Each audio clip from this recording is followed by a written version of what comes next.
I was wondering where the echo was coming from. I'm like, hold on, I'm trying to figure it out. We had a little bit of an echo there. You couldn't hear it, but I could hear it. Nevertheless, we are live. Joseph, what's that? I'm excited. We've got more good games this weekend, but it feels a little weird because I don't know how we're going to top the matchups we had last weekend. Nonetheless, the drama that ensued after those said matchups, but still, it's an important week, especially one game in particular. Well, it is. So let me say this. I'm not going to say it's more important than last week, but two teams could clinch the West, or LSU could clinch the West today, and Ole Miss and Georgia can clinch the East today. So it is a very monumental weekend. There's a lot going on, a lot of bad weather. You know, Joe, us people in the South, we don't deal with snow or cold well. Look, so it's going to be interesting to find out how this weekend goes. Is it snowing down there? It's snowing in Arkansas. Oh, my God. The last time it snowed in Louisiana, we shut down schools and governments for weeks. Okay, so, I mean, I'm sure you're used to the snow at this point. Oh, yeah, absolutely. It was brutal in the Northeast. But, like, it's, you know, if you got 6 inches on the ground, you're just powering through it. Like that's what she said. I knew it was just waiting for that. I mean, so look, I don't know.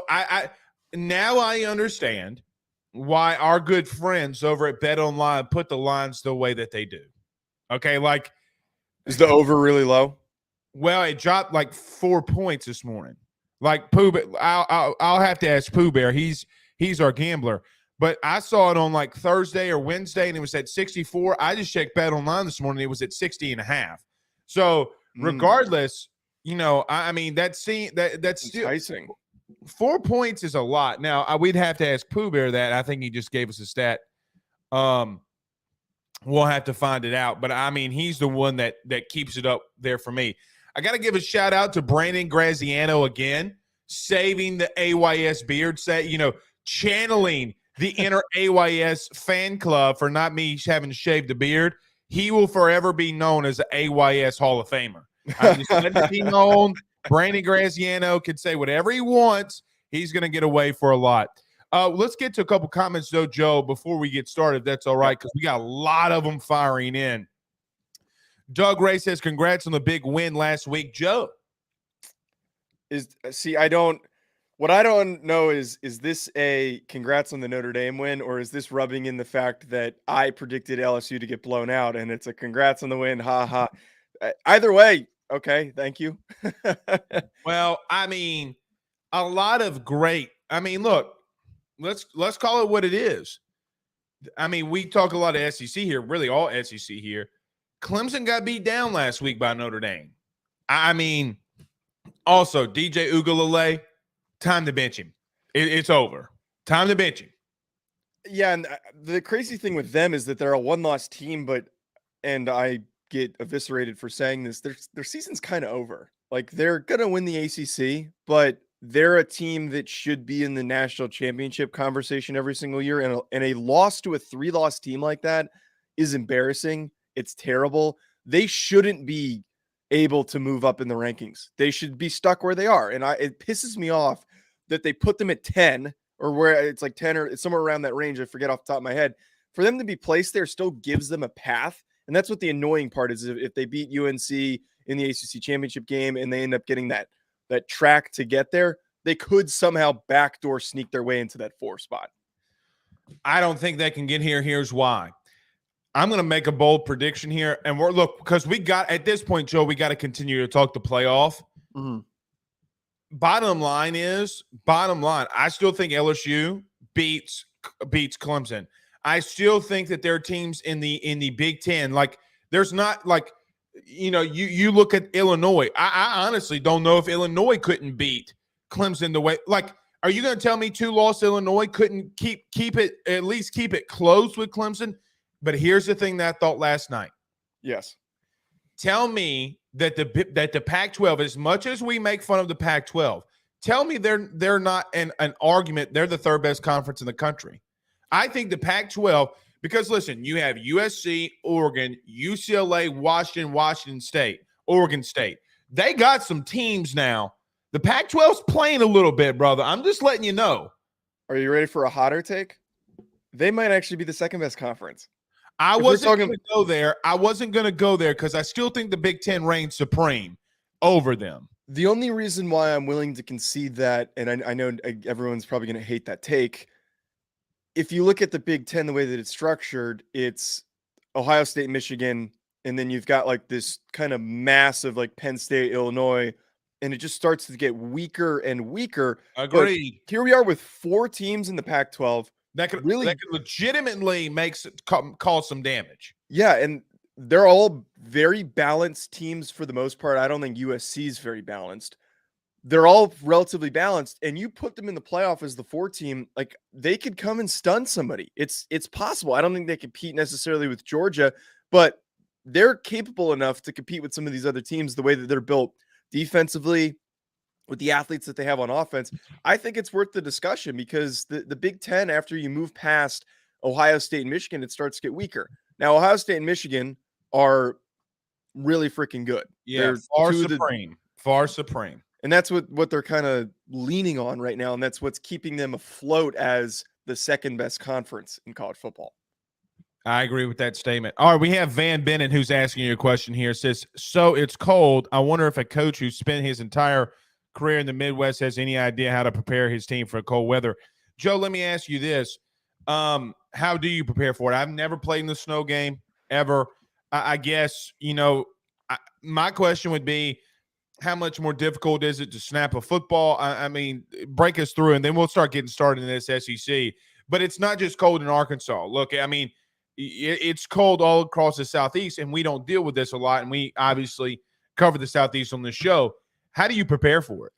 Right. The funny thing with playing in the Northeast is you almost don't change your preparation because like on a week-to-week basis, you're used to it. But at the same time, it's about getting everybody conditioned to playing in those, in those specific cold, wet, potentially rainy, snowy conditions. So you can't be shortening practice. You can't be trying to keep your guys fresh and trying to conserve them and getting them out of those conditions.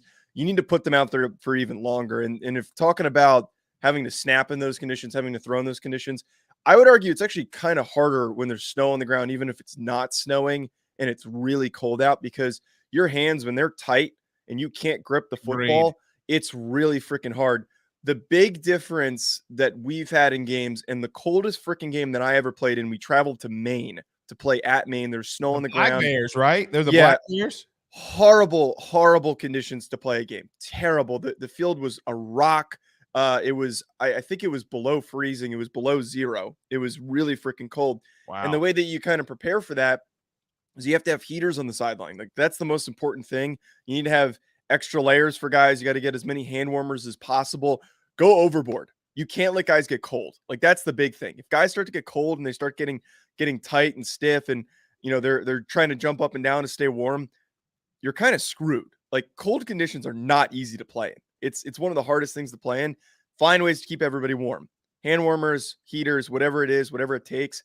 Do whatever you can to keep everybody warm. Today you find out who the psychopaths are, because you'll find out the guys that don't wear sleeves, like that guy's a psychopath, right? Like, shout out to one of my former teammates and co-hosts in college, Jake Fire. That main game where his last name's Fire. Yeah, the irony of it. Okay, we'll just mark it up to. I mean, is his last name Targaryen? I mean, with a name like that. Guess what position he played? You could probably guess what position he played. I'd probably say center.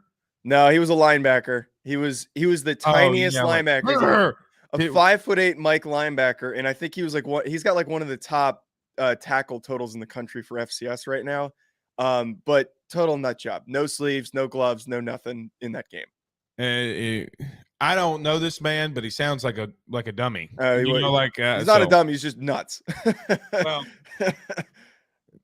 few and far between. All right, let's talk about the SEC. Look, Joe, if you want to do this, we'll get to our first break since we got a little minute. Let's keep doing that.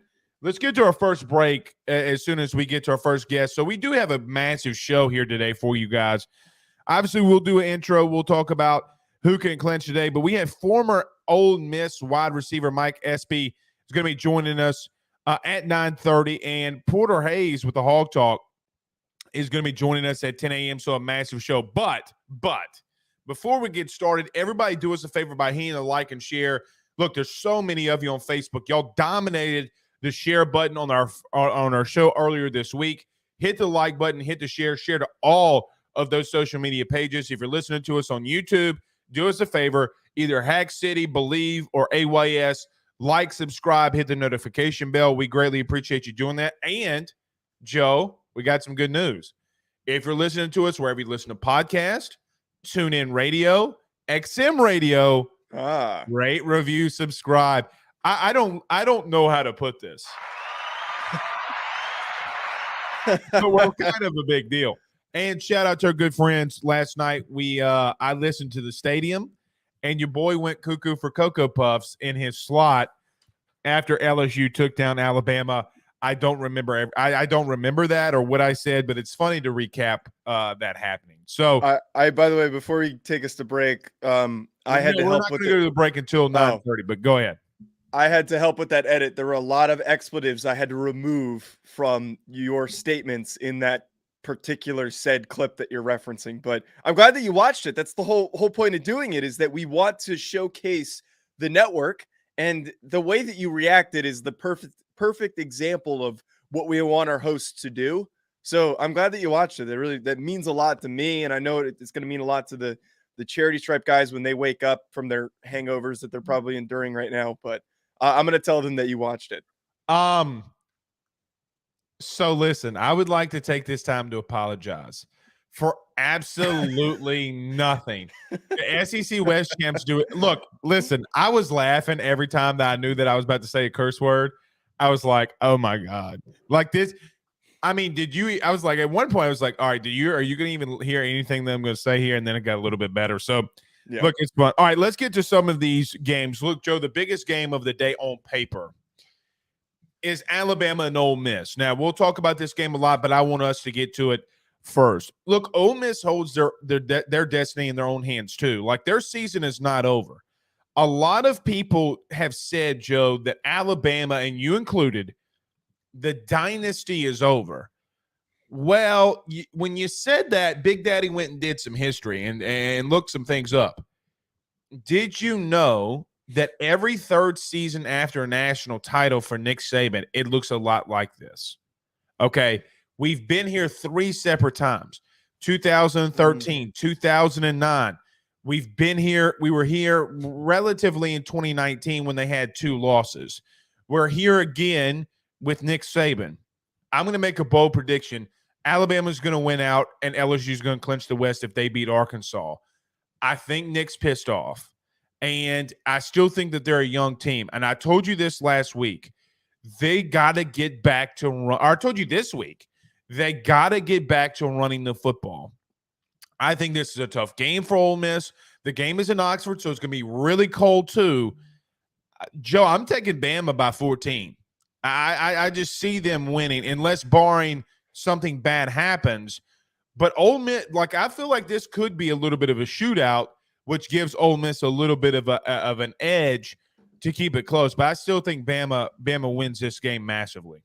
I got to be completely honest, and I usually sit very defiantly behind my takes on games. And I spent the whole week trying to figure out who I think is going to win this football game. And this is the only time this season that I'm sitting here saying I legitimately am not totally sure who's going to win, because every time I do this breakdown, I start making the argument for Alabama, and then as I'm making that argument for Alabama, I start concocting one for Ole Miss, and then it keeps just going back and forth. The way that I see, there's 2 ways that I see this playing out, like you're talking about. Nick Saban's pissed. He's invigorated. He is also annoyed by Lane Kiffin's trolling, and we know that the bad blood between them. And he's going to use this not only as an opportunity to, 1, get his team back on track, but also to embarrass a guy that he does not like. And like you're talking about, cover those 14 points is the way that you do it. But the opposite end of this, and the reason why I like this outcome prevents me from committing fully to what your side is, even though I lean that side, is that this Alabama team is so much weaker than we've ever seen it. And I know that you're talking about how every 3 years it's different, but this is the weakest I have ever seen Alabama. It feels very off. They have a lot of issues, a lot of scheme issues. Their offensive line is not playing very well. They're very easily pressured right now, which is a problem. And Bryce has no options. He looks confused at times because he's got nobody to throw the ball to if they're unwilling to lean on the run game, as you mentioned. If that is the case here in this game, I think this is a game where Ole Miss, with their two backs, Zach Evans and Quinshon Judkins, can just take over the time of possession, can really grind it out a lot similar to what LSU did. They ran all over them. The only thing that makes me a little bit unwilling to commit to that is Jackson Dart has some issues and he's inconsistent. He's not a take over a game type player like Jaden Daniels. So if he plays really well, that might be the key. Do you see where I'm coming from, though? It's hard for me to pick an argument because I think there's really compelling reasoning for both of them.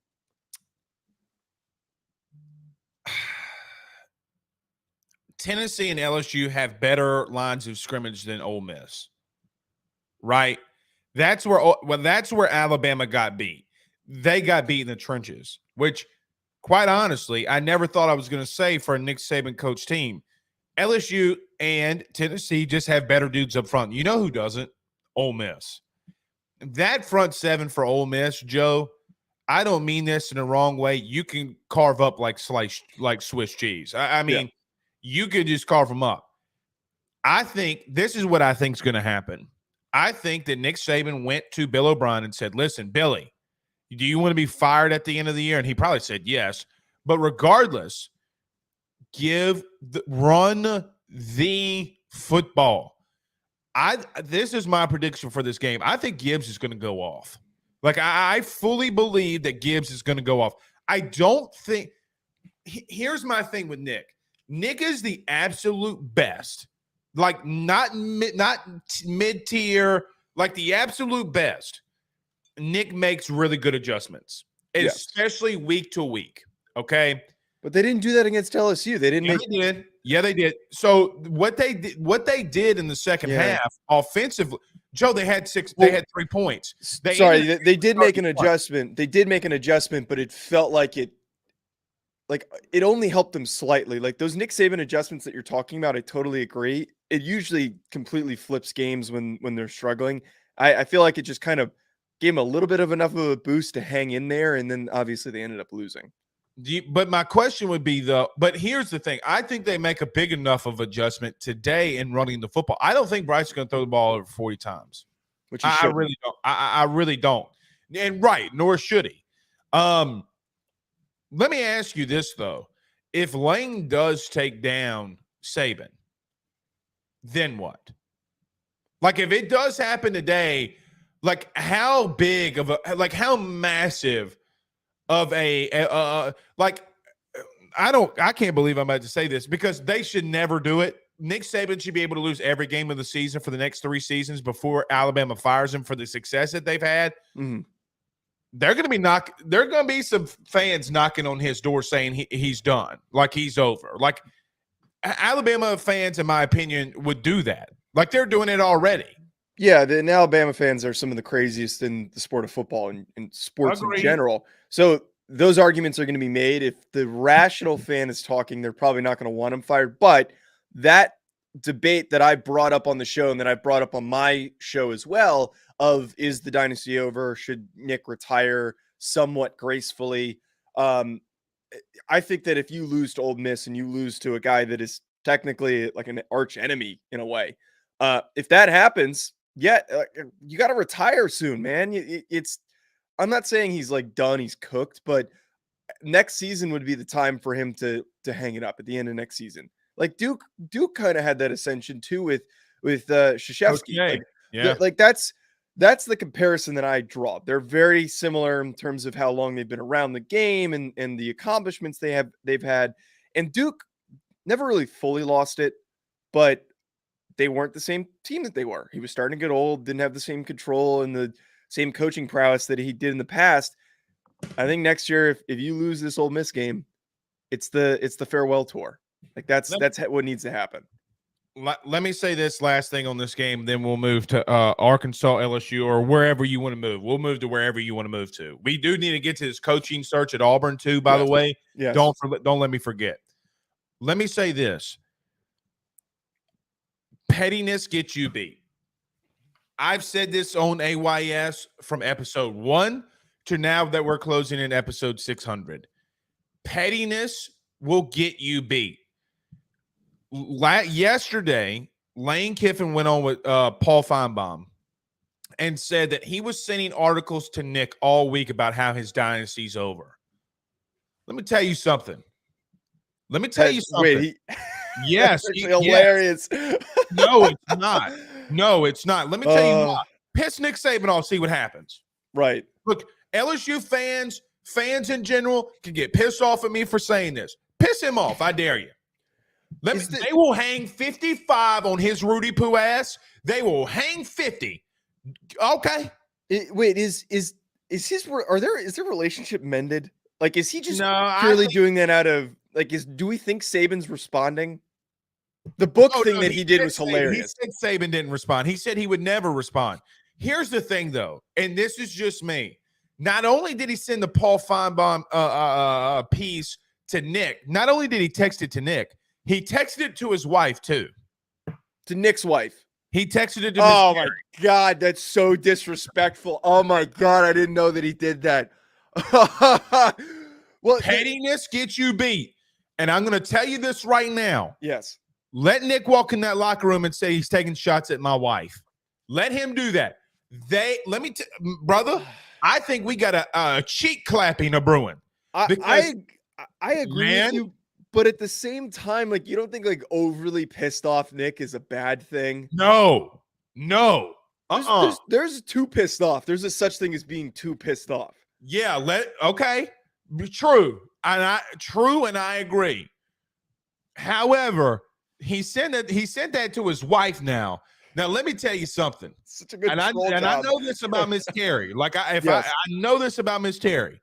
She'll walk in that locker room this week. She'll make a special appearance. She'll bake some cookies. She'll do something, and Nick will allow her to do it. And she'll walk in that locker room. I've seen it at LSU. I've heard stories. Have had it on my podcast of people talking about these kinds of things. She'll walk in, like Josh Booty talked about, like him hearing the stories. She'll walk in that locker room, and she'll say, Coach Saban, won't tell y'all this, but Mr. Kiffin, Coach Kiffin sent me some really derogatory things this week. And if there's anybody on that remotely connected to the staff, that I promise you, as I know somebody, I'm very close with somebody on the Alabama staff, like wedding, family, like really close. She will push their buttons better than Nick ever could. Because during the offseason, when they go to that little lake house and they're hanging out, Miss Terry is the mother of that team. And and look, LSU fans will rip me alive for this. I'm just going to leave you a little nugget. She's pissed off. And I promise you she's texting guys like Will Anderson, Bryce Young. Hey, listen, this man literally just sent me a text saying that my husband might be done. Look, I've been in the South too long. I've been around Nick Saban too long. And I just don't buy – like, get your popcorn ready, Joe. Mm-hmm. Like, Lane doing that. I mean, I'm telling you. Now, I know we're spending a lot of time on this. No, it's important, though. This is the weirdest circumstance for a game. There is so much drama that is connected to the two of them. And there's some stuff that, like, I mean, I even brought it up on my show that the things that people think have happened behind closed doors with Kiffin and Saban. Like, there is so much messiness that comes into play with both of these guys. I will say, though, that as pissed off as Saban probably isn't as pissed off as Alabama is, I give Lane a shit ton of credit, because that is an A1 troll job. I don't think any coach in the country has the balls to do that. And then also publicly to tweet out a picture of his book and then also quote tweet it with the dog account that we know he runs. With the defensive play calls underneath the book. Did you know that? I got to give him credit, man. Did you know that you know that underneath Saban's book was the defensive play calls? I got that confirmed. So go back and look underneath the book is Nick Saban's defensive play sheets. Go back and look at it. Let's see. I'm telling you. But you know what makes me think about this, Joe? Transitioning here. Yes. You know who's crazy? You know, we talk about how crazy Nick Saban is. I mean, or Lane is, and doing this to Nick. Boy, it sounds really good about a coach at Auburn who would do something like that, doesn't it? So that's a really good point. That was like what was popping up in the back of my head. Is like, is this laying the groundwork for what is going to be an even more heated rivalry if he ends up going to Auburn? Like, I'm sure that he's thinking about it. I'm sure that he's trying to set up, a potential bigger battle than it really was originally. But no, it does seem like something that you would do if you were the coach at Auburn. Absolutely. Okay, we'll talk about that at the end of the show. Let's end it with that one. We'll do that. All right, LSU, Arkansas, Vandy, Kentucky, Bama, Ole Miss. We talked about that. South Carolina, Florida, UGA, Mississippi State, Texas A&M, Auburn. What other games are you watching outside of LSU? We'll get to that later on today too. What other games are you looking at? We're talking SEC or just in general? Yeah, we're talking SEC, and maybe you can talk about some other ones. But in the SEC first, is there any other games that you're looking at? Admittedly, outside of those two games, the slate does kind of dwindle a little bit. I'm paying attention to Georgia and what they're going to be doing against Mississippi State. Did you know that, by the really random with that matchup, did you know that they've only played each other 25 times? I didn't know that they have that rivalry, or not rivalry. It's not a rivalry. That matchup, rather. Yeah, that matchup, that game, despite being in the SEC, they've only played each other 25 times. That's the most bizarre circumstance. You'd think that they would have played each other more. Well, even to the point where, did you know that like until 2019 that Oklahoma had never played in the state of Georgia ever? Like there are some really weird things that happens. Joe, let me say this. It's a big reason why a lot of SEC fans want to go to or either go to 9 conference games or blow up the divisions, because LSU had not been to Kentucky. I think Pooh Bear Zach helped me out here. I think that the last time like LSU went to Kentucky was 2007 when they went there last year. Like that's too long of a time to be not going to one of your a team in your school's home field. I'm going to say this. I want to see Georgia respond. I want to see if look, here's the thing. I don't think Georgia's going to lose. What I do think is that if there is somebody that can find a hole in this defense, I think it could be Leach. Like, I think Leach is that good. Those are the kind of things that I look for. What about you? Yeah, I was thinking about that as well, and that's why I'm paying attention to this game. It's highly unrealistic that Georgia doesn't continue to roll, and I've spoken very adamantly about the fact that Georgia felt like they were kind of holding back early on in the season, and now they're in peak national championship mode, and there's no stopping them from rolling from here on out.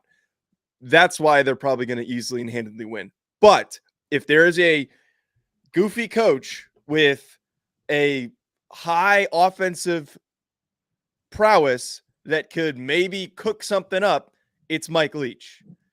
Like I could totally, again, we talked about this last week about how if you get into a shootout with Tennessee, that's what you can't have happen. Georgia's not necessarily built for a shootout. That's what you got to do if you're Mississippi State. Like you got to be just taking shots left and right and just trying to get the ball out as quickly as you possibly can. They need to go deep. They need to get as many quick touchdowns as possible, because other than that, they're not Tennessee. They can't grind the ball out. They can't really run the ball as effectively. That to me is what it would take for Mississippi State to potentially pull off that upset. You can't go sideline to sideline against Georgia. They're too fast. They're way too fast. You got to hit them in the middle of the field. Okay, you got to attack the middle of the field. I said this week about how LSU. So listen, Joe, because I'm anticipating LSU to possibly run the table, I spent a lot of time on Georgia's defense this week, just watching the games. You got to be and I think Mike Leach is perfect in doing this. Mike Leach does not care whatsoever. Does not care whatsoever. He'll throw the ball 65 times. You got to dink and dunk down the field to score. Okay? This is an interesting matchup. This is a very interesting matchup. I still think Georgia's going to win by 14 to 21 points. Like, I'm not. But again, you got to find me the formula that wins. Okay? I think that if you remember in 2018, when Oklahoma came all the way back on Alabama in the playoff game, like they were down. But they found something and it worked. Clemson came back in the national championship game and ran those same plays. Yeah. Find me what works against this type of defense. In my personal opinion, you got to be patient. You just got to get yardage. If you get 4 or 5 plays, 5, 6, 7, 5, 6, 7, 5, 6, 7, you're going to get in the red zone. You're going to hold on the ball for a long time. You're going to make that game closer to when it needs to be. Another thing, too, I'm really interested to find out how Stetson responds because, he's been up and down all season long. He's been up and down. Yeah. I want to see him respond because Mississippi State still held Alabama to 6 rushing yards or 4 rushing yards a couple of weeks ago. What happens with Stetson if that running game can't get going? That's going to be really interesting to me too. Right. And Stetson, to your point, is not the quarterback that you want to be volatile up and down. He's not the type of guy. He's somebody that you want to be very even keel and setting up your offense for consistent success. Like, this isn't Hendon Hooker. This isn't Bryce Young. This isn't Jaden Daniels, where you want them to be that emotional leader. Like, I think Stetson's great and he can definitely be that guy. But at the same time, I don't want him getting too high after last game and then showing up in this game thinking, his shit doesn't stink and then getting too ahead of himself. Because if he gets too risky with his decision-making, he's not that type of guy that can pull himself out of it. That's my point exactly. All right, we're going to make a little transition here. Me and Joe are going to continue to go on here. Joe, let's go ahead and get to our first break here, okay? Because we were supposed to have a guest, but it looked like he's having some difficulties. Let's talk about our good friends over at betonline.ag and our good friends over at GM Varnado & Sons, gmvarnadosons.com. Guys, we return in 1 minute. Talk some more SEC. BetOnline is the fastest and easiest way for you to wager on all of your favorite sports, contests, events with the first-to-market odds and lines. Find reviews for all the news for each league, including Major League Baseball, NFL, NBA, NHL, combat sports, college sports, esports, and even golf. BetOnline continues to be the top online resource for all of your sports information for live in-game betting, props, and futures. Head on over to BetOnline today and use your mobile device to join and make your first sports bet. Use our promo code Bleav50, that's Bleav50, BLEAV 50, to receive your 50% off welcome bonus on your first deposit. That's betonline.ag, betonline.ag. With over 65 years of experience, nobody is better equipped to service in your vehicle than GM Varnado & Sons. RV repair, big rig overhauls, motorhome chassis, routine maintenance, tire rotations, tire sales. No job is too big or too small over at GM. If you break down the side of the road in the greater Baton Rouge area, they will come and get you. And the best thing about that is that they can come and get you, and then they can bring your vehicle back to their shop and start the repairs right then. Again, GM Varnado & Sons. Go see them over at 2500 Fuller Boulevard. Give them a call at 225-664-9992. 225-664-9992. Tell them your good friend Blake Ruffino sent you on by. All right, so Pooh Bear, I'm assuming Pooh Bear just sent this, okay? There is an injury update per Andrew Hutchinson saying that the Razorbacks have arrived at the stadium. Don't know if this means anything, but KJ Jefferson was on the bus with the starters and Malik Hornsby was on the second bus. I got to be honest. Joe, this means nothing to me. So let me give an example here. Mm-hmm. Like when I tore my ACL, okay, or retore it, I was still always on the first bus, and the guy that was starting behind me was on the second bus. You don't change. So as an example, a lot of times you don't change things, meaning the quarterback's coach would probably go to the second bus. Like the question would be, what bus was Kendall Browse on? Okay, like if Kendall Browse was with Hornsby, okay, then I'd say, all right, well, then he's starting. But if he was with KJ, then, okay. I don't know if it's a lot to break into it, but I think Pooh Bear makes a good point here. It is something to monitor. Now, if we're going to go to the LSU-Arkansas game, Joe, here, Yeah. KJ Jefferson's a little bit banged up. Now, I will say this on LSU's behalf that I think is a little bit into their favor. It's kind of a good thing it did snow if KJ Jefferson's going to play or not, because like you mentioned earlier, if he falls on that shoulder and the ground is hard as a rock, then I mean, you look now. In all seriousness, that will hurt him more than it'll help him. I don't know here. A lot of people are saying LSU's about to get upset. I don't know. And look, I don't know how to feel about this game. And like I told you last week, Alabama, LSU's always close. So is LSU, Arkansas. And so, am I going to say that LSU's going to lose? No. But to our producers this morning, I told Pooh Bear and Zach, I was like, guys, I don't like this. Like I'm getting a little nervous here. Okay, just for whatever reason, I don't like it, brother. I don't like it. As an observer who doesn't have a dog in the fight in this circumstance, you have a dog in the fight. Don't you lie to me. You want Brian Kelly to lose every single game. No, stop. I've been an indoctrinated LSU fan. I will say that much. I have been rooting for y'all since I've started doing this show. Man just said y'all. Wait. I say y'all all the time. Y'all. It's Northeasterners say y'all, but I don't get that. I have people who make fun of me for saying y'all. It's not exclusively a Southern thing. It's definitely not a West Coast thing. I will say that for sure. Okay. Continue. As somebody who doesn't necessarily have a rooting interest in this particular matchup, I don't really get the people who are buying into this hype that Arkansas is going to upset them. There's no supporting evidence. I know what you're talking about. It's a big rivalry game. It's a game where if a battered Arkansas team is just going to come out of nowhere and ascend, it makes sense because of the bad blood between these two teams. But at the same time, they are not the same Arkansas team that we saw at the beginning of the year. They are eviscerated by injuries. That's why they've been unsuccessful as of late. Agreed. That's why they're having so much trouble, is that they've been killed with the amount of injuries that they've dealt with. I don't think that LSU is going to blow past them. The snow is definitely going to be a significant factor, especially like you're telling me, LSU guys are not going to be used to that snow. But at the same time, LSU is going to win this football game. There's no reason that they shouldn't win this football game. KJ is a really important part of this offensive success. Agreed. And I am very reluctant to put any stock in their offense without him. I love Rocket Sanders, man. Like, this could be a really big game for him. But if you can't pick up those third and medium or third and long type plays because you don't have KJ, who's usually a slam dunk in those circumstances, it's going to be a long afternoon. It's going to be a really, really long afternoon. Schematically, it bodes well Arkansas's offense versus LSU's defense. Because, look, LSU ran a 4-3 the entire game against Alabama because Harold Perkins was on the field.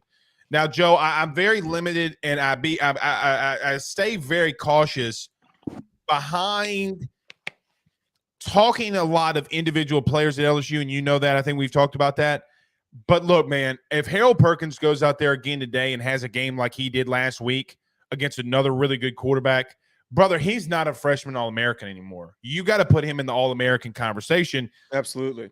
I do think schematically it works well. Now, during the break when I was texting, I did talk to a coach on staff who told me that the snow's pretty much all off the field. And apparently they're doing things on this artificial turf to warm the turf up. Now, I played on turf my entire career. There are things you can do to warm it up a little bit. It's still going to be cold. But if it is the fact that you can warm it up a little bit, it does help both teams out because, look, both teams got to play on this. Mm-hmm. Okay, so we'll see here. Here's one thing that I talked about too as a key to victory for either team. I think this is going to be a slugfest up front. Whatever team runs for the most yardage this week is going to win. I think that's going to be LSU, and they're going to get there. But, look, we'll see. So you're saying – let me ask you this as someone who covered Brian Kelly. When they come up with a big upset or a bigger win than they're supposed to, do they normally perform at the same type of level the following week, or is it usually a letdown the following week? I would love to actually like sit and check those types of games, but from my past experiences and my trauma, I can probably think of a number of instances where it was a little bit of a letdown the following week. Like that, Brian Kelly, very much, I have talked about ad nauseum on this show, how he sometimes is not the best at preparing his team. And he typically has this tendency to not properly prepare his team after a big win. But I will say this, there's less stock in me making that statement about him not properly preparing his team because he proved me wrong with the game against Alabama. Like that throws all the previous years of me watching them be inconsistent at Notre Dame. It goes out the window because he's never done that before. He's absolutely never done that before. I think that this team is invigorated and they're rallying around each other. They have the right tone in the trajectory. I have never seen this type of a vibe around a Notre Dame program. Like they've never had this type of energy, this kind of juice. Because they're playing crappy ACC teams, but it's a big deal. I'm not worried about it. Look, he's made a lot of emphasis this week because there is a trophy on the line here. He's made a big emphasis on going and getting it. Okay, like I kind of feel like he's playing for keeps. Like he wants all of it. Okay, so that game's at 11. I think we're both leaning LSU here.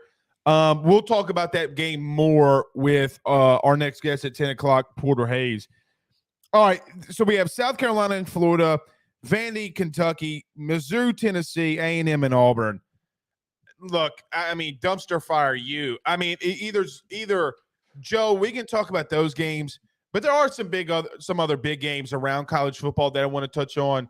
What is another big game? Like, so for example, I think the reason TCU Texas this week is so massive is because how the implications it means for LSU and Tennessee and others. So I kind of do want to touch on that a little bit.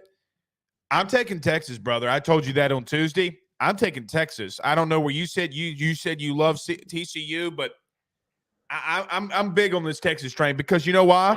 We're back.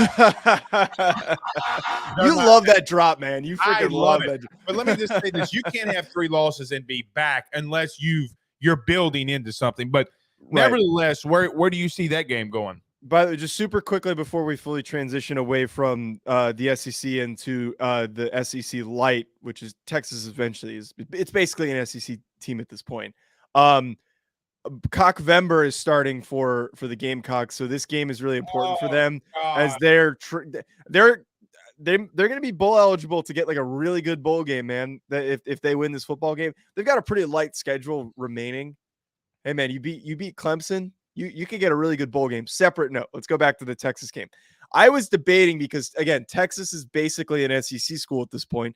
I was debating having Josh come on again to give us a little bit of noise at the end of the show. Had I known our guest was going to very unprofessionally cancel on us last second, I probably would have brought him on to have him, have as a second guest because this is basically what? I said we're going to clip that. Continue. Yes. I would have loved to have Josh's perspective on this game because I'm willing to bet it would have been a little bit unrealistic. To your point on where I sit on this, as much as I feel that Texas is in a position and more equipped to win this game, I am unwilling to commit to them because of how inconsistent they have been this season. Like, I thought that they were going to roll past Oklahoma State. I thought they were going to blow past Oklahoma State. And they flopped in the second half. They weren't willing to commit to Bijan. It's all down to me in this game is if they run the ball aggressively and consistently, that's the very important part in this game. Sarkisian needs to not overthink this. Quinn Ewers, look, Joe, at this point, I think that you know this. I'm massive on quarterback play.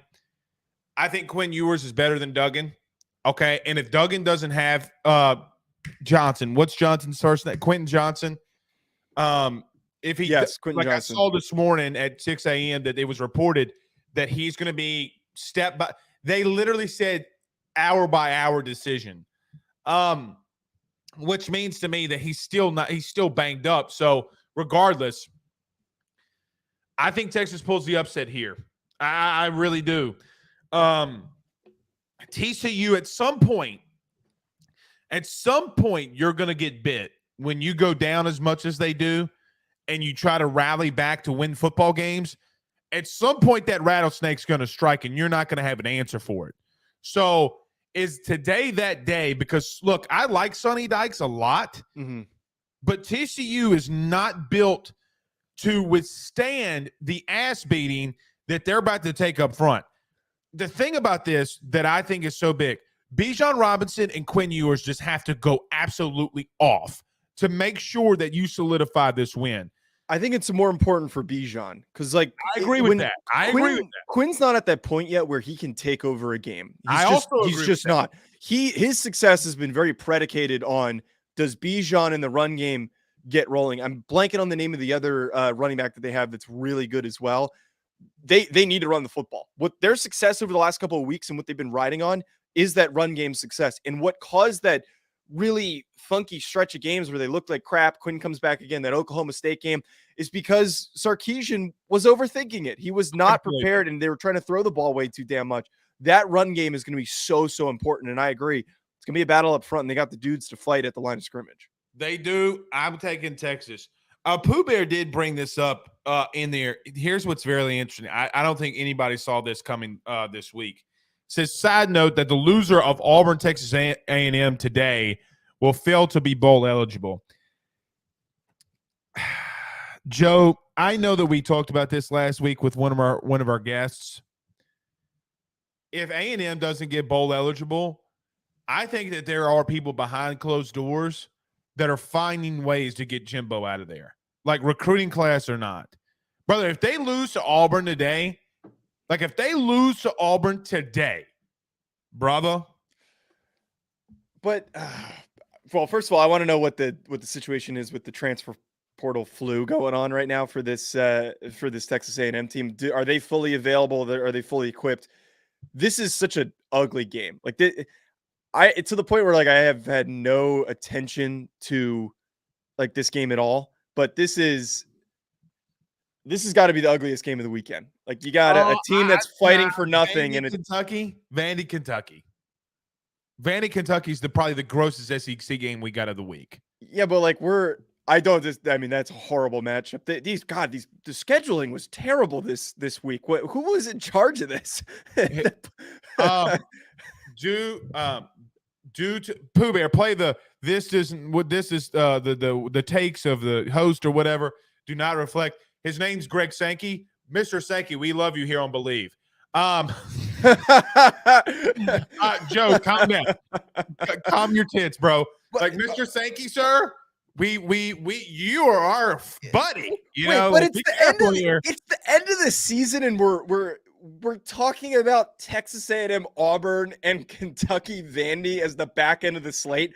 There should be 3 good games. In the Arkansas LSU game, as much as we're giving attention to it and as important of a game this is for LSU, it's not a good game. I mean, like, you guys should probably very easily win that football game. I know that I'm probably sitting here jinxing the hell out of LSU. You are. I don't know. My point is that, like, come on, it's the end of the season. We couldn't have put together some better matchups. Besides the point, I want to transition back to what you were talking about, Jimbo. I think you do have to fire him if you lose to Auburn. A team that has been in shambles, that has been dramatically the ugliest, worst program in the SEC this year, filled with drama, as much nonsense as you could deal with at Auburn. You lose to that team that has shown no life, no energy. I don't know how you're going to show up and win those important games when your roster fills out. It's a very immature roster. Sometimes getting the best players doesn't always mean the best results. Auburn's playing for Cadillac, dude. They played tough last week. Now, I do have some sourcing here. Just, I think TJ Finley's not going to be at Auburn next season. So I wonder how much TJ Finley's involved today, if at all. Meaning to say that if Robbie Ashford goes down, they might be in trouble. That's all I'm going to say. So, but Cadillac's got that team rolling, dude. So you did talk about how do you say this? Cockvember.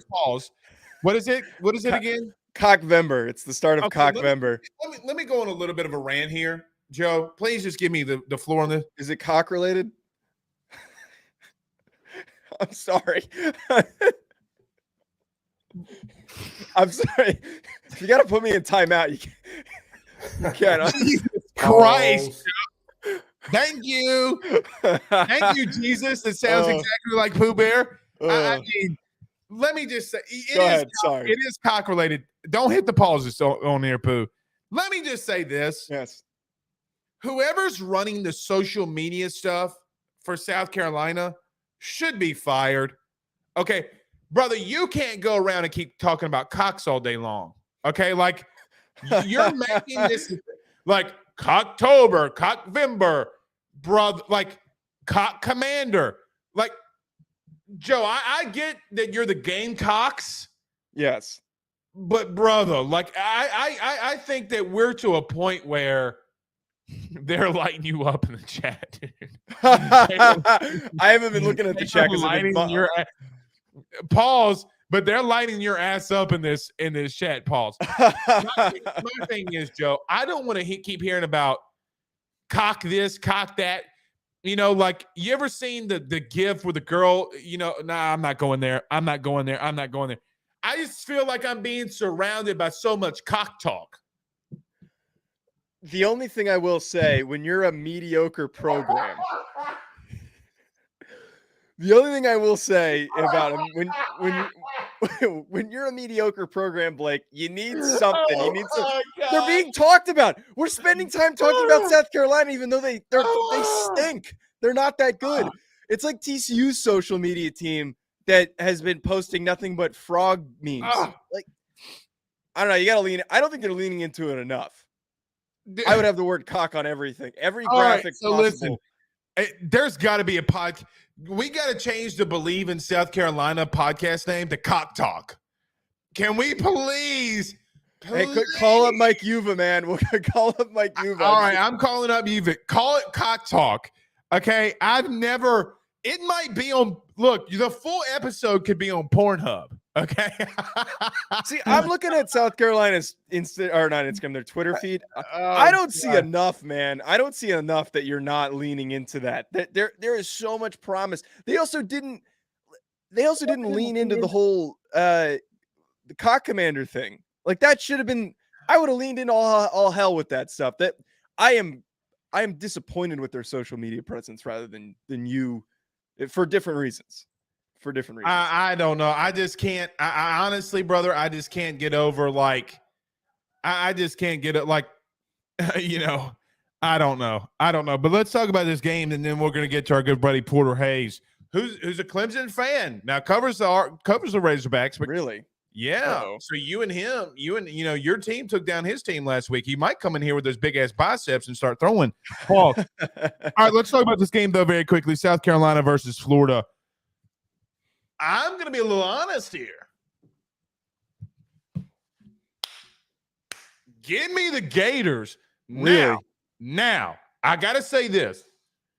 Billy Napier got a quarterback yesterday in Jaden Rashada. Okay? Big flip for Miami. Mario Cristobal is in trouble.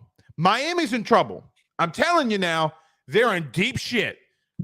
I promise you, as God is my witness, there is not a more delusional fan base in the country than the University of Miami Hurricanes. Not one. I am out on Miami. I'm out on Cristobal. They're far way away. And somebody said to me yesterday, well, Blake, Florida's only got one more win than Miami does. But Miami got beat by A&M, though, brother. Yeah. Well, it's a different beast. It's a different beast. And to your point, Florida has at least shown up against Tennessee and Georgia, and they're losing. Utah, dude. They have a top 15 win. They're losing in a fashion where there are so many positive signs for next season and steps forward. And then the big thing as well is that you're talking about the recruiting waves. They're flipping every other recruit right now. Every big recruit. I keep seeing this kid decommitted and flipped to Florida. This kid decommitted and flipped to Florida. All from South Florida, too. Right. Majority of them. There is momentum trending in the direction of the University of Florida. And the thing that stinks about the Miami fan base, those fans are so ambivalent, man. They don't care when they're bad. They don't pay attention. Half of them don't even go to the goddamn game. It's just a bunch of spoiled rich kids. Like I'm not a fan of Miami. I can't stand Miami. And to see their lack of success it's nice to see. I'm glad that they stink right now, but they're in some serious crap. But to your point on Florida, I don't think that I don't know if they're beating South Carolina though. South Carolina's been trending upward with their current record. I don't even know that they were 6-3. If I'm being completely honest, I haven't been paying attention to South Carolina as much as I should have been. Yeah, look, they could be the third team in the East, which would be a great thing for them. Very quickly, this little dude just found out what this does. Uh-oh. We're in big trouble. Now, it's on the radio. This is a PS5 controller. We're not playing video games, buddy. Okay? But you know what we're all going to do? LSU. I don't want LSU. Is he picking the Razorbacks? Is that what I hear? No, he wants to play bad guys. He played like a superhero game. Now it's over with. All right, Daddy, we'll put it on as soon as he's done, okay? Okay. Go close the door. No, Daddy, I'm going to hold on to this. Go. All right, here. See? You got to be careful, brother. You got to be careful. All right, you got once. Yeah, exactly. Now imagine what's going to happen when his little sister gets involved here. All right, Pooh Bear says, ladies and gentlemen, Ben or Zach, whoever. Yeah, it's true. So look, I think Billy Napier is going to be okay. He's going to have to start winning more in the SEC. Okay, that's my only thing here. All right, do we have to talk Missouri, Tennessee? We've gone an hour in here and hadn't talked Tennessee. We got 1 minute. I mean, is it worth our time? Tennessee's gonna roll them. Like if we talked about after the Alabama game, maybe them having a little bit of a hangover, and they played UT Martin. Missouri's bad. Missouri's really bad this season, and they're having a lot of troubles. Like this is a total like hang 55 on them type game. Absolutely. Yeah. Well, here's the only thing about Tennessee, brother. I want to see how they respond. You know, you had a bad game last week. I would just want to see how you respond because look, if they respond bad, look, everything's still ahead of them. Like I don't know why they're so down. Like that whole fan base is down. Like, and I'm thinking to myself, like, brother, y'all had no business being here in the first place. So look, that's on me. Okay, let's do this. Let's get to our good buddy Porter Hayes. It's cold down there in Arkansas. We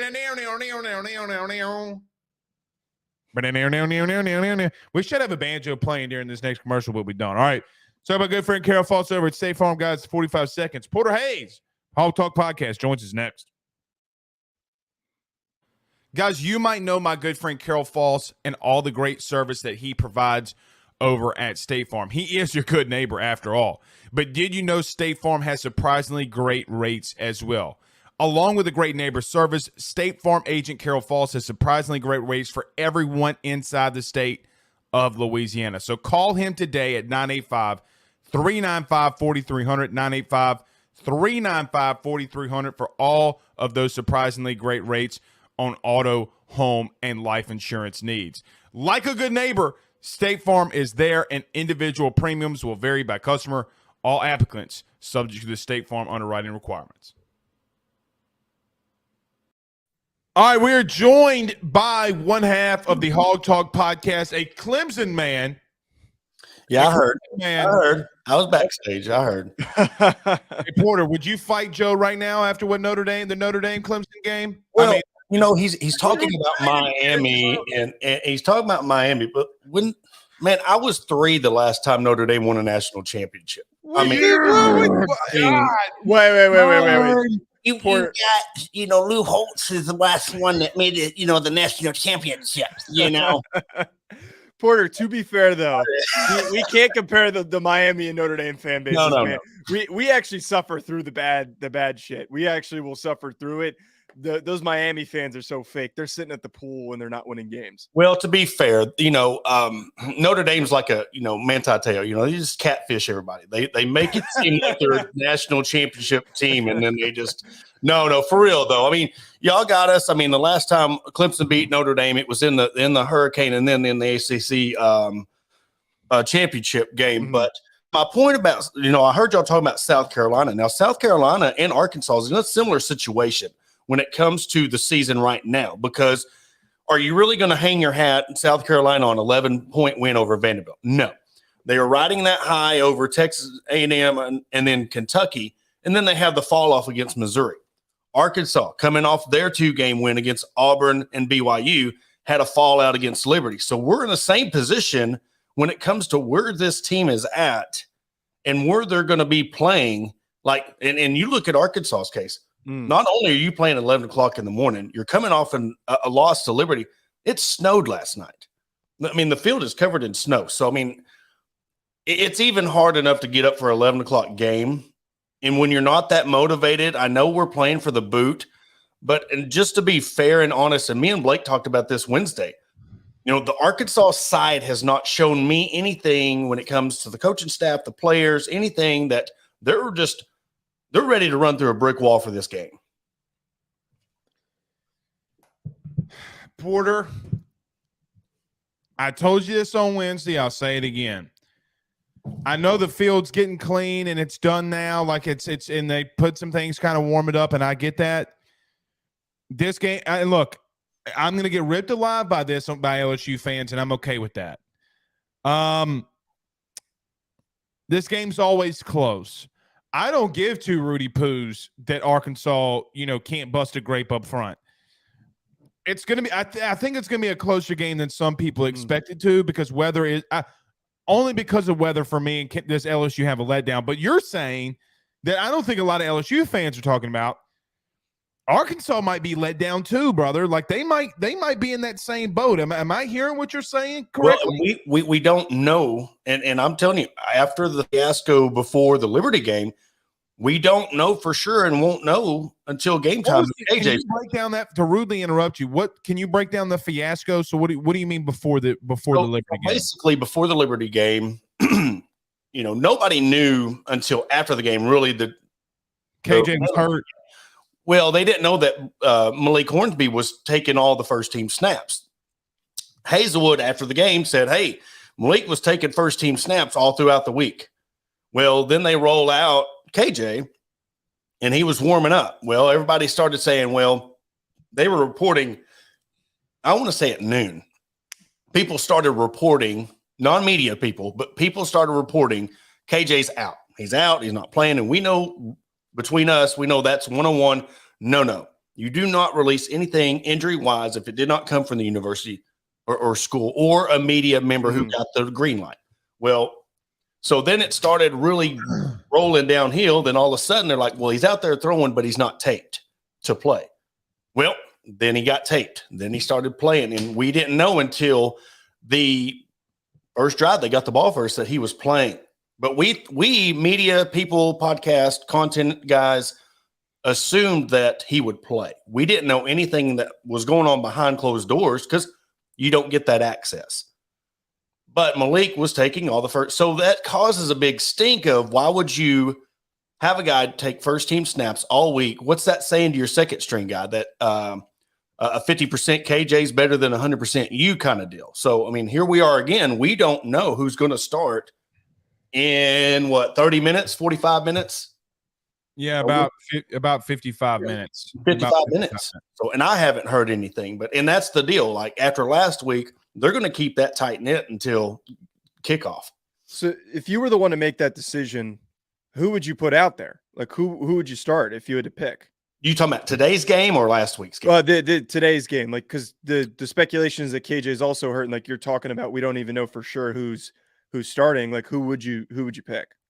If I was in practice and I knew, hey, look, he's hurt, or I mean, it's a tough situation because I know nothing about how serious he is hurt.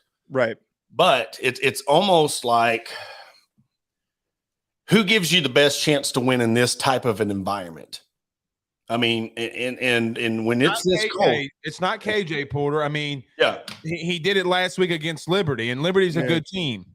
Well, yeah, and that's the thing. They were shooting the gaps, and that was the thing that me and you had talked about. When it comes to rush, I mean, they had 14 tackles for losses. 14. I mean, they got sacked 4 times and then 10 tackles against Liberty. So what do you think when it comes to a game where you need the running game?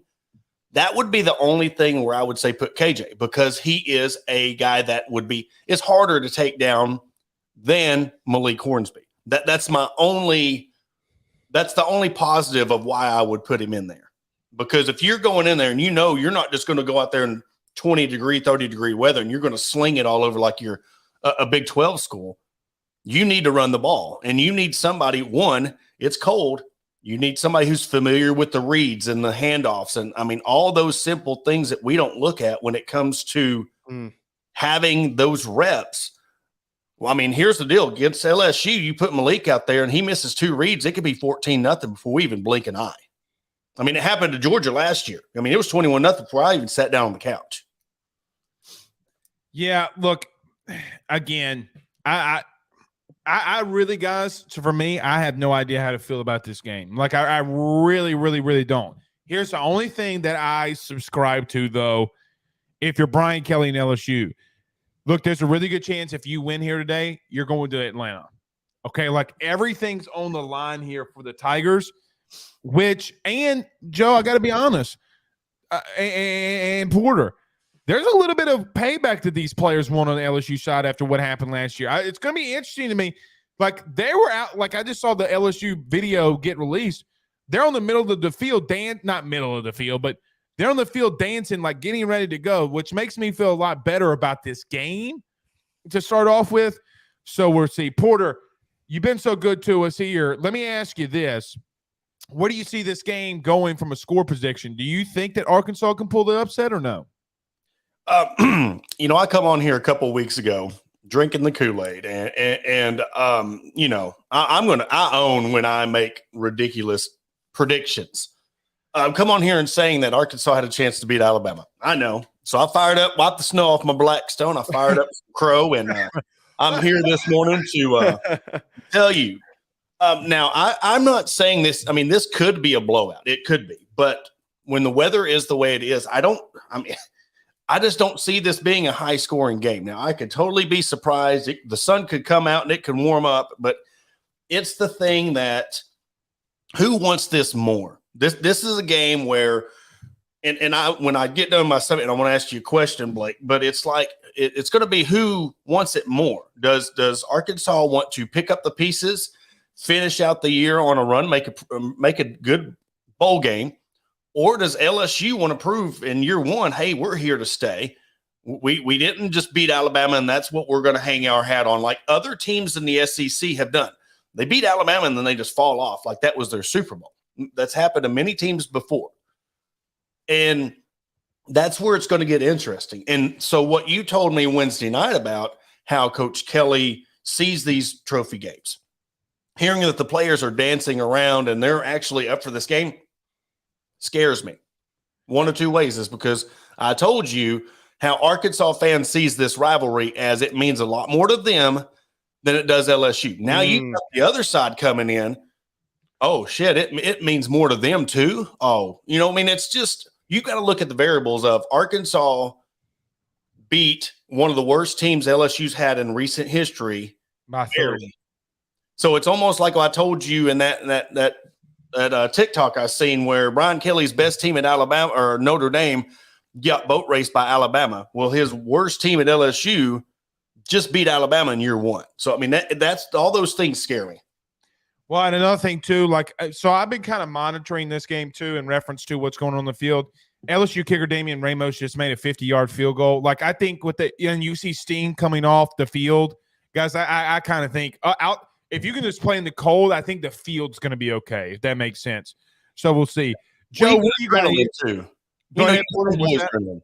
I said you got adrenaline going, and when you're playing. But I wanted to ask you, you have a lot of hesitancy. Is it a part of one you being an LSU guy, but also what's at stake, and a part of you is not wanting to jump on that ship because you're like, man, we got so much to play for, and I don't want to be let down.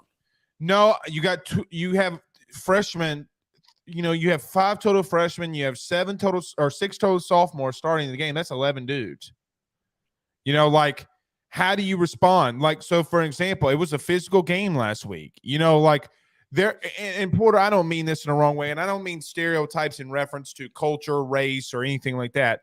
Sports have stereotypes too. LSU couldn't beat Alabama. Okay, Brian Kelly couldn't overcome wins or couldn't beat elite teams. There are sometimes you got to overcome those things. This game not being close is one of those it's like one of those stereotypes, like, hey man, you know, it doesn't matter what happens, this game's going to be close. Those are one of those stereotypes LSU would have to overcome to win today. Okay. Yeah. My thing is, Porter, here's my ultimate thing. I woke up feeling like this, like my name was Beyonce. I woke up like this. Okay. All right. Whatever team runs the ball the best is going to win. I think LSU is going to have to force the ball on the ground a little bit more, which will make them get into third and mediums a little bit more, which will make it a little bit interesting. That's where I sit. That's where I have a really stupid question because I'm not familiar with the climate of Arkansas. And Blake, go ahead. Blake explained earlier that snow in Louisiana is not common. Is snow in Arkansas common? Obviously, this time of year is weird to get snow in general, but like, is it normal? I don't know. Not on the day of duck season. It ain't snow, right? And where we're at Northwest Arkansas. So just to paint a picture. 2 days ago it was 78 and I was walking around in shorts and now it's snowing. Oh my God. Back in the spring, with an F. Back in the spring, I was working and it was 70 something degrees. There was a tornado and then the next day it snowed. I mean, it's the Canadian geese are flying in circles. They don't know which way to go. I mean, it's seriously this time of year. I pack swim trunks, a parka, and a rain gear because I don't know what's going to happen on any given day. Right. The reason why I'm asking that is like, is Arkansas, like, it sounds like they're equally as unprepared possibly for something like this, but they're also used to the craziness of the weather. Like, is that, and we've been talking about the weather a ton because I think it factors into it a lot. Blake's been saying about how this game is going to be won on the ground because of the weather. Do you think that Arkansas, like, it's nothing for them, or are they equally as maybe potentially unprepared? I work outside every day for my job, and when it's cold, it's cold. I mean, cold is undefeated, brother. That's right. You know what I'm saying? I mean, it don't matter. I work every day outside. I'm a satellite technician, and I'm outside on roofs, underneath houses. And I'm telling you, once it gets below a certain degree, it's cold. And you never get used to it. You try to bundle up. Same thing with being hot. When it gets past, and y'all know humidity like we know humidity. It could be 80 degrees outside, and it feels like 120. Well, you know, oh, that's right. Yeah, yeah, that's right. Anyway, it's a right, well, I'll say this to close it out here, reporter. The devil went down to Georgia as many times as it snowed in Louisiana in the last 10 years. So, all right, Porter, let everybody know where they can catch all your stuff, buddy. At the Hawg Talk all across the board on Facebook, Twitter, Instagram. We do live shows on 3 times a week. You can find it on YouTube. Of course, we're part of the Bleav network. So proud to be a part of this show, this network, and always glad to be able to come on and kick it with you guys. Thank you so much, buddy. We'll talk soon. No problem, man. Thanks, Porter. All right, that's Porter Hayes from the Hawg Talk podcast. All right. I'm gonna call him out here. Eric Weinberger, our big producer, I Bleav, wants us to play me losing my absolute shiz night on when LSU won. Yes. Or LSU beat Alabama last week. So here we go. Pooh Bear, play it.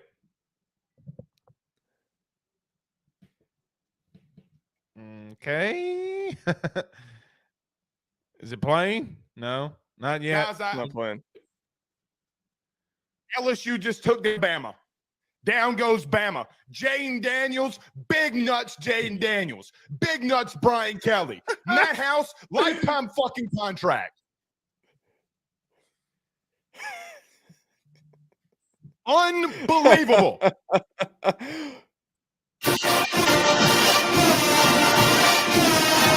Fucking believable.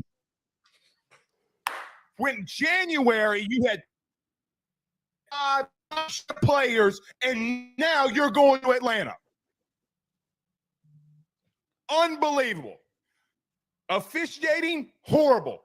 Refs against you. Everybody's against you. National media's against you. Nobody believes you can do it. And all you did all night long, offensively and defensively, was you answered the ball every fucking snap.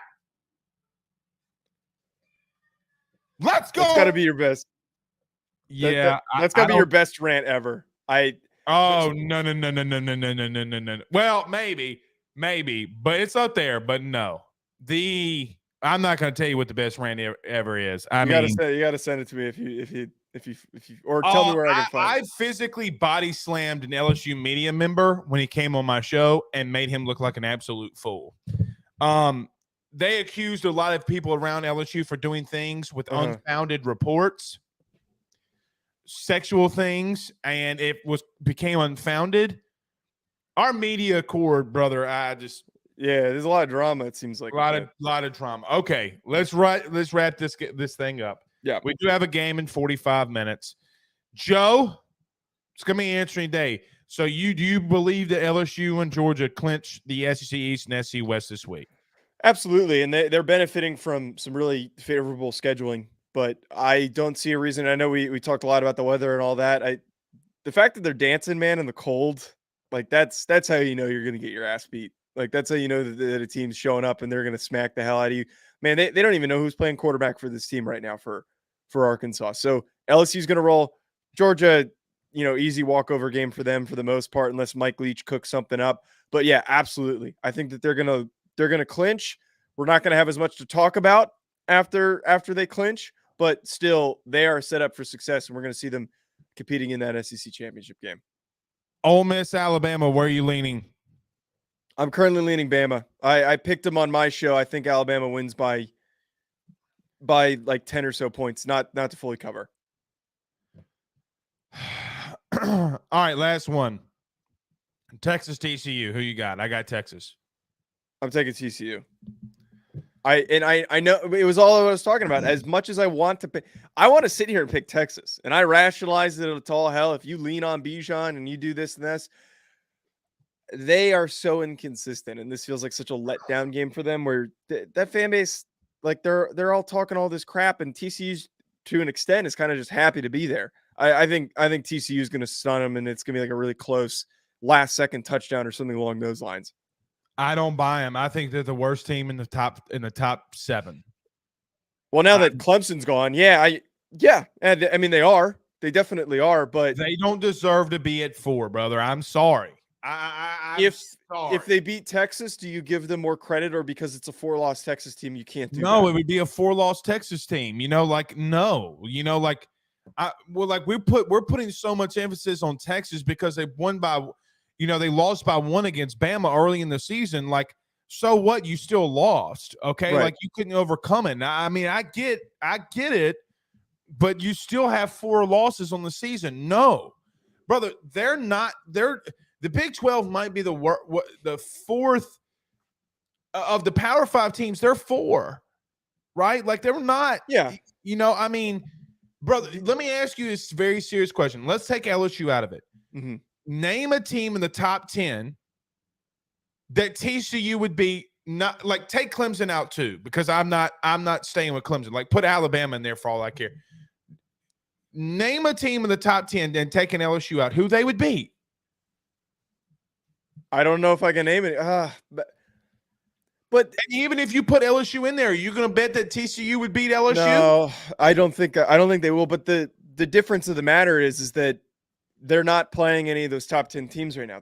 They have to play Texas, and like I don't think Texas is good enough to beat any of those top programs. I agree with your point that the Big 12 is a little bit overhyped right now, and they've been kind of riding off of this weird hype train for most of the season, and that has placed TCU as high as they are. But to your point, no, I don't think that they're beating anyone in that top 10. They just need to beat Texas. Like that. Lucky for them, if they lose this game, they still can play in that Big 12 championship game. Pooh Bear, is it how is this true? Did this really happen? Sources: Arkansas decided to spray water on the field in an attempt to melt the ice. What sources? That's bad. Yeah, who did? Let's see. Hold on. That's really bad. That's really stupid if that's what they're doing. Unless it's supposed to warm up, that's going to be hard as a rock, that field. Well, I'm watching a video right now from Jacques Doucet from WAFB, and they're jumping on the field and ice is breaking off. This is from Brody Miller of The Athletic. He says Arkansas QB KJ Jefferson is dressed, but has not thrown a pass all morning. He's standing at the 25-yard line with other coaches. Other QBs are out throwing. He's not playing. No, No. he's not playing. I Absolutely doubt. not. All right, let's go ahead. We got Bleav in Okie State here. Get it together, Arkansas. Oh, okay.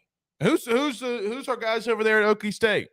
I'm having a total mental lapse. You totally put me on there. I'm not there. Jenna's their producer, and I apologize for not knowing off the top of my head. Jenna, I guess Jenna's too big for us now, right? She just doesn't show up. Oh, she was busy this weekend. She had something going on. We Don't can't. Don't tell her because look, I'm just joking. Like I'm kind of scared of her. A little She bit. stood us up. Oh, you should be scared of her. She'd take your ass down. Okay. I know that you know what I mean. She'd beat you in a fight. She would beat me up in a fight. Okay. Yes. All right, guys. It's great episode. Great episode. We'll see you guys soon. Let's go have a good day. And Joe, let me tell you something. The only thing that could let me end it here. The only thing that could keep my eyes not mainly focused on football today, Israel Adesanya and Alex Pereira fight tonight. UFC 284. I'm a big fight fan. Let's go Adesanya. Is that who you're putting your money on? Huh? Is that who you're putting your money on? Hell no. I don't put money on fights. Oh. I get too nervous. I mean, anything can happen. Anything can happen. All right, we're out of here. We'll see y'all soon. Peace out, Girl Scouts.